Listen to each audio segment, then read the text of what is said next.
At maaari na po akong tumanggap ng inyong mga katanungan. Unang tanong mula kay Maricel Alili, TV5. Good morning, Yusek. Yusek, Senator Rodante Marcoleta is now in custody. What did the President say about it? Kung yan po ang isinasaad at sinasabi ng batas at yan naman po ang kautusan ng korte, yan naman po ay irerespeto ng Pangulo. Pero ang sinasabi po ni Congressman Mike Defensor just now, sabi po niya, nauna pa kaming makulong kaysa sa mga totoong nagnakaw sa kaban ng bayan. Mapapakulong nyo kami at mapapatahimik pero hindi kami susuko. Your reaction? Yun nga po, sana po ay minabdali din nila ang pagbibigay ng mga ebidensya. Konkretong ebidensya, hindi lang puro pamidya. Mas magkakaroon po ng resolusyon at ng solusyon kung sila ay nagsumiti kaagad ng mga konkretong ebidensya para kung sino yung mga tao na nais nilang papanagutin ay napanagot na po sana, nadala na po sana sa korte ang mga kasong kanilang idudulog. Pero hanggat hindi sila nakakapagbigay ng konkretong ebidensya, hindi po talaga ito kakagatin ng korte. Pero yung sinasabi po ni Congressman Defensor na clearly wala raw basis itong case na isinampa kay Senator Marcoleta at sa kanya. Sa korte na lamang po nila ito gawin at depensahan. Okay, last na lang po. Ano po ang tingin ng Malacanang, how will this arrest, if this is considered an arrest, affect the happenings in the Senate, especially na ngayong araw magsisimula yung impeachment trial against the Vice President? Nasa kamay na po yan ng Senado. Ang sa atin naman po, sa anumang pagkakataon, kung ano man ang oras, kung ano mang araw, kung ano ang sinasabi ng korte, kung mayroong silang in-issue na warrant of arrest, hindi po ito mapapahinto. Hanggat wala rin naman pong court order na maaari magpahinto sa pagpapatupad dito. So kung in-issue po ito, ng korte, ito yung valid warrant of arrest, wala pong magagawa ang ehekutibo kundi ito ay i-enforce. Follow-up question mula kay Clizelle Pardilla, PTV. Good morning po, Yusek. Yusek, nakaamba pa lang po kasi yung plunder case noon kay Senator Marcoleta. Nagprotesta na po yung isang religious group. How prepared is the government for a possible backlash from the INC? Halimbawa po, malawakang protest po ulit. Tayo po, unang-una, ayaw po natin sumagot ng hypothetical question dahil alam po natin ang liderato ng INC ay gumagalang po kung ano ang sinasabi rin po ng korte, kung ano po ang sinasabi ng batas. So mananatili po tayo sa paniniwala na ang nangyayari po at ang pagpapatupad lamang ng batas ay igagalang din po ng liderato ng INC. Sunod na tanong mula kay Christian Yasores, DZMM. Magandang umaga, Yusek. Ngayon po yung pagsisimula ng impeachment trial kay Vice President Sara Duterte. We would like to know kung i-monitor po ba ito ng Pangulo at asan po ang Pangulo sa pagmamonitor nito? Hindi naman po kailangan mag-monitor ang Pangulo. Malalaman naman po din niya kung ano magiging balita rito. Mas marami pong dapat na trabahuhin ng ating Pangulo at hindi po siya uupo lamang para po manood ng impeachment trial. May we know lang po yung thoughts ni President Marcos for today's impeachment trial na yung kanyang dating kaalyado sa pagtakbo sa halalan ay masasalang po ngayon sa isang impeachment trial. Katulad po na sinabi po natin even before at nagsalita na rin po ang Pangulo sa kapihan, kung may kinakailangan pong sagutin ay dapat lamang pong sagutin. Kung kaya naman po na malinis ang mga pangalan ay dapat lamang pong gawin. Mas maganda pong humarap sa nasabing trial para po siya na mismo ang sumagot ng mga akusasyon laban sa kanya. Sunod na tanong mula kay Harley Balbuena, IBC. Hi, good morning, Yusek. Morning. There are ongoing debates on the conviction threshold of Vice President Sara Duterte because under the Constitution, 2/3 of the votes of all senators are required to convict an impeachable official.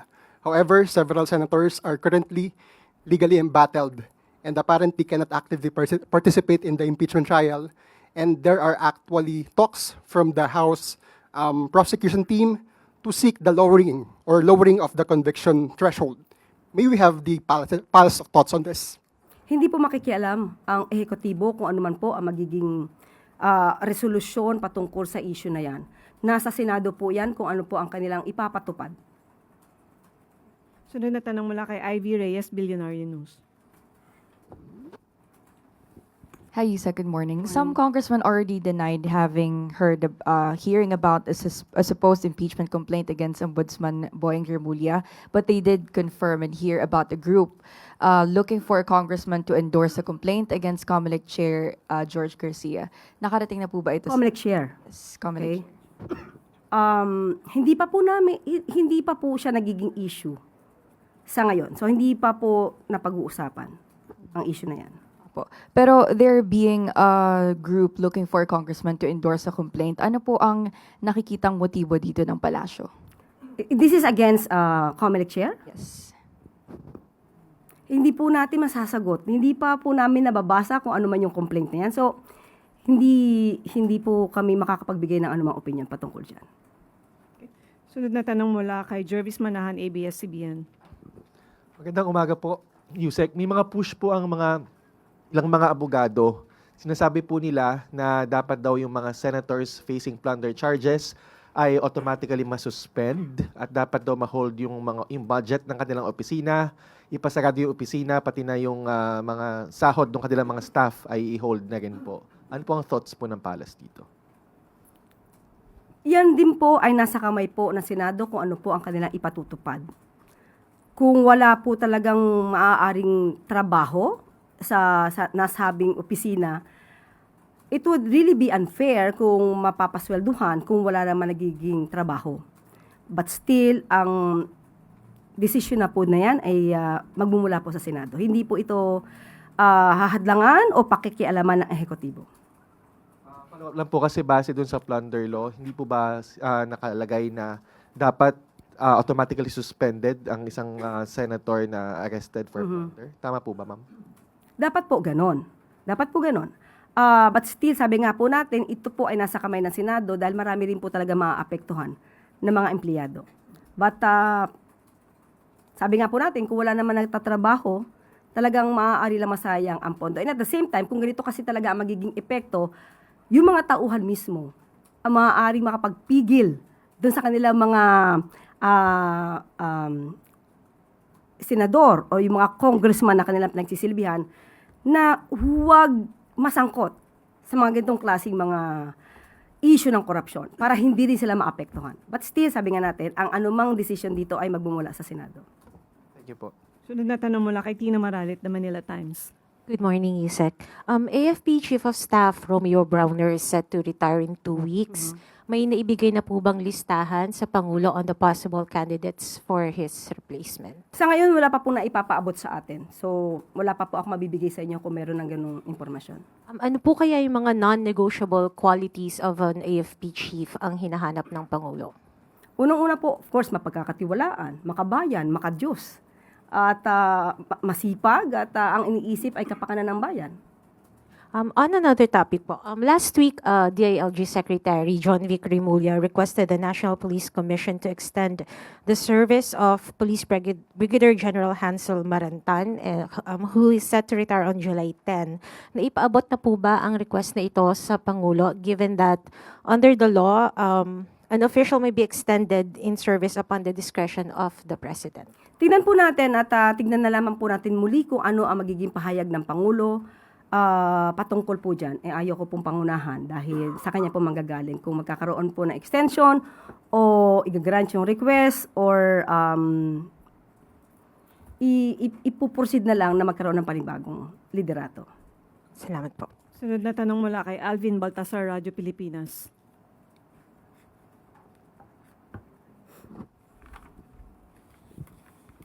Yusek, maiba lang ako ng konti. Expected po na papasok sa Philippine Area of Responsibility yung Super Typhoon either bukas or Wednesday. Meron na po bang directive dito si Pangulong Marcos? Nakausap po mismo natin at humingi po tayo ng komento mula sa NDRRMC at ito po ang mga ipinag-utos. Unang-una, conduct pre-disaster risk assessment scenario meetings and keep NDRRMC and RDRRMC response clusters on standby.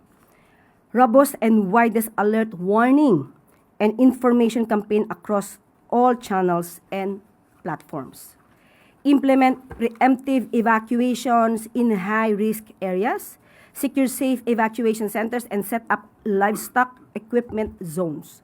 Preposition rescue teams, relief goods, and essential supplies, including special needs, and identify alternate routes. Enforce sea travel bans and inspect critical infrastructure, and provide early assistance to vulnerable sectors and monitor public health risks like flood-related diseases. So ito naman po ay whole of government approach. So lahat po ng ahensya na involve, kailangan pong kumilos. Yan po ang utos ng Pangulo. Yusek, babalikan ko lang yung, yung naging foreign trip sa Canada. Yung na-experience nyo doon sa Canada. Kasi may mga nababasa sa social media na mayroon allegedly mga efforts na i-deport daw yung mga na-involved doon sa tawagin na lang nating nag-confront sa inyo. Base doon sa pakikipag-ugnayan sa DFA kung meron man, totoo po ba yung magkakaroon ng deportation dito sa mga involved? Nung nangyari po kasi ito, hindi po ako nagsumbong. Hindi ko po agad ito pinaalam dahil wala po sana akong balak na palakihin. Pero nung dumating kami sa PhilCom, mas marami pang kumalat na mga balita na hindi namin alam na kumalat na pala yung video. So doon lang namin nalaman na talagang balak or parang may agenda sila na ito ay ipakalat. So dahil dyan, mas nakita ng iba nating mga kababayan yung mga ginawa nila na hindi maganda habang kami ay nagtatrabaho sa bansang Canada. So, hindi rin po tayo nagsabi, kahit na kay Secretary Dave Gomez, wala dahil after namin na-experience yon ay dumiretso na lang kami sa ibang venue para matapos yung aming video shoot para sa pag-present ng highlights ng ginawa ng Pangulo sa Canada. So, nalaman na nga lang namin dahil kami pa yung sinabihan na may kumakalat na video. Hindi po tayo nagsumbong, hindi po natin alam kung merong gagawing aksyon ang Philippine Embassy, ang ambassador at ang Consul General sa Canada. Pero as far as I'm concerned, wala po kaming isinumbong. Nagkataon lang po na kumalat siya siguro dahil sa ibang mga kababayan natin. At the same time, siguro yung kumuha ng video, yun talaga yung purpose nila. So, wala kaming kinuhang video, hindi po galing sa amin ang video, sa kanila po galing. So, kung ano po ang magiging tugon dito ng DFA, mas maaari po siguro na i-address na lamang natin ito kay Secretary Tess Lazaro. Sa last point regarding this, nagkaroon ng reaction si Senador Robin Padilla at ang sabi niya sa inyo, wag daw kayo maging balat sibuyas, saying that public service comes with scrutiny and even insults. Opo, mas maganda po sana kung nagsalita muna si Senator Robin Padilla at inalam niya ang buong kwento bago siya nagsalita na balat sibuyas. Unang-una, katulad ng sinabi ko kanina, hindi po kami ang nagpakalat ng video. Wala po kaming balak na ito ay palakihin.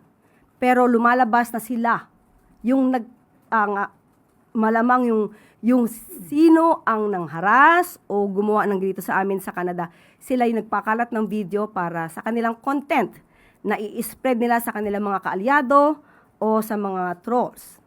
At pangalawa, hindi kami. Never kaming kumuha sa video. Makikita niyo po, may mga dala kaming papel dahil kami ay gagawa sana ng isang video shoot. At pangatlo, hindi kami nagsumbong.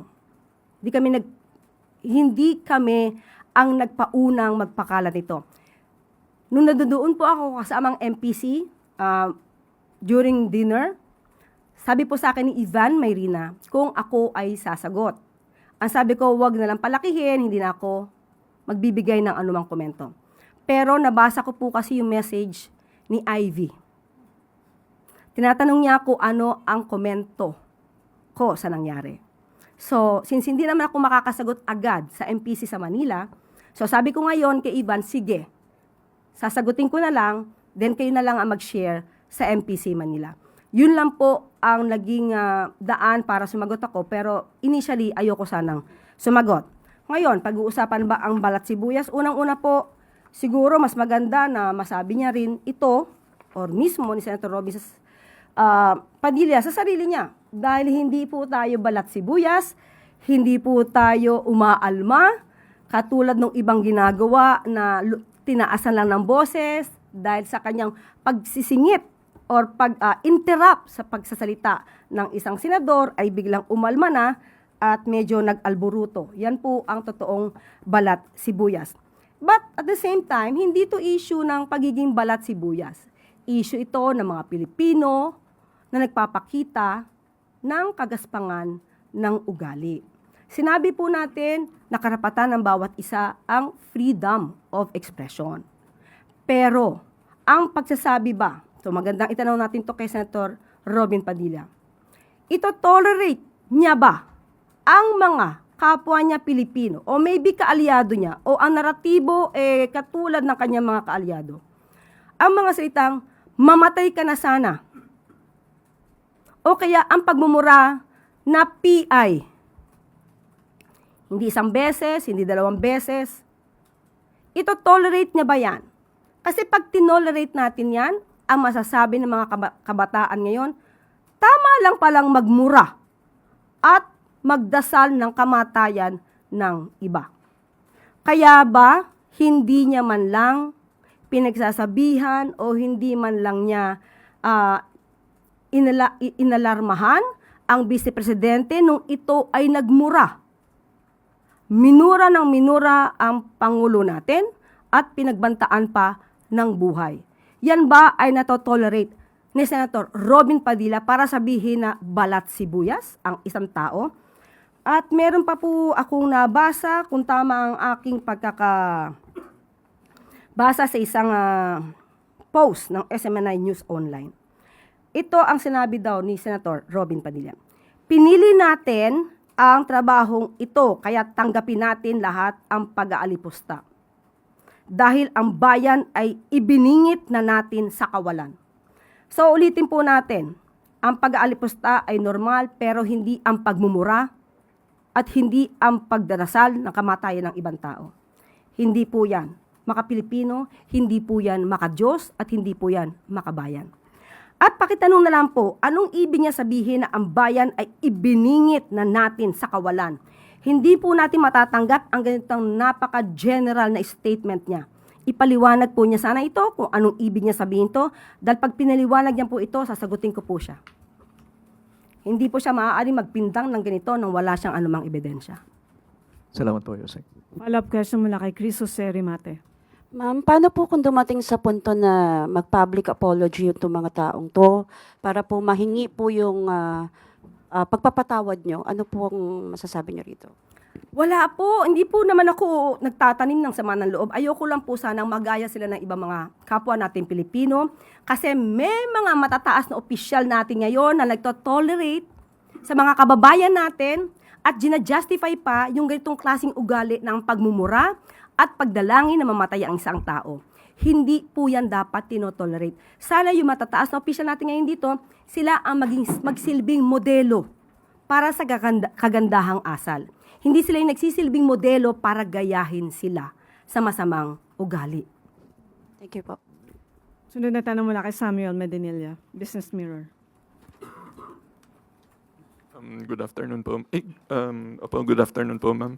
Mag-ask lang po ako ng clarification dun sa naging statement po ni President Marcos sa Canada po.